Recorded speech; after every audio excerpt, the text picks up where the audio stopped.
એક કંપનીના સિક્યુરિટી ગાર્ડને માર મારીને 8 થી 10 કિલો જેટલા સોનાની લૂંટ ચલાવી છે। આશરે 3 થી 4 કરોડનું સોનું બુકાનીધારી શખ્સો લૂંટી ગયા હોવાનો અંદાજ છે।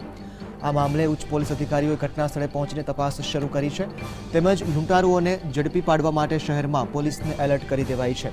આ સાથે ઘટના સ્થળના આસપાસના સીસીટીવી ફૂટેજને ફંફોડવામાં આવી રહ્યા છે। આ મામલે કંપનીના અધિકારીઓએ પોલીસ સ્ટેશન પહોંચીને ફરિયાદ નોંધાવી છે, જ્યારે ઘાયલ થયેલા ગાર્ડને વીએસ હોસ્પિટલમાં દાખલ કરવામાં આવ્યા છે।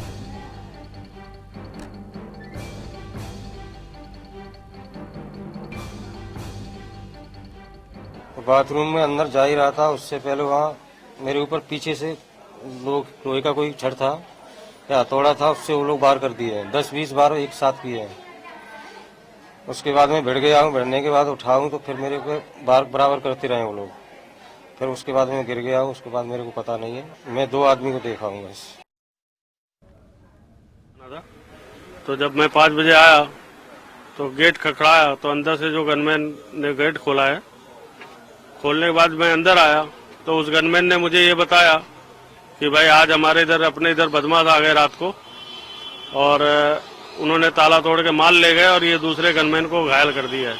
कितना माल गया है और कितने लोग यहाँ आए? ये चीज का मैनेजमेंट को पता होता है, हम लोगों के पास ये इन्फॉर्म नहीं होती कि माल कितना है। कितने लोग आए थे? अब वो गनमैन के बताने के हिसाब से 2 आदमी थे।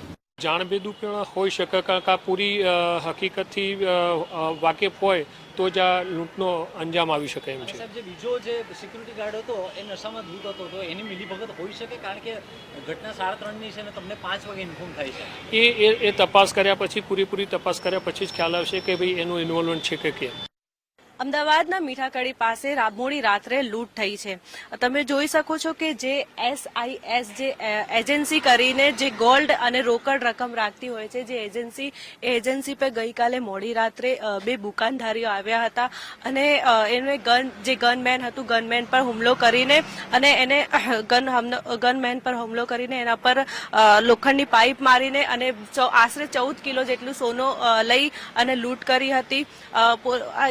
આજ ઘટના સ્થળે ક્રાઇમ બ્રાન્ચ અને જે નવરંગપુરા પોલીસ છે એ પણ આવી પહોંચી છે અને હાલ જે બનાવ બન્યો છે એ બનાવ સુધી જે FSL રિપોર્ટ અને જે ડોગ સ્ક્વોડ છે એ પણ હાલ નવરંગપુરા અહીંયા પહોંચી ગઈ છે।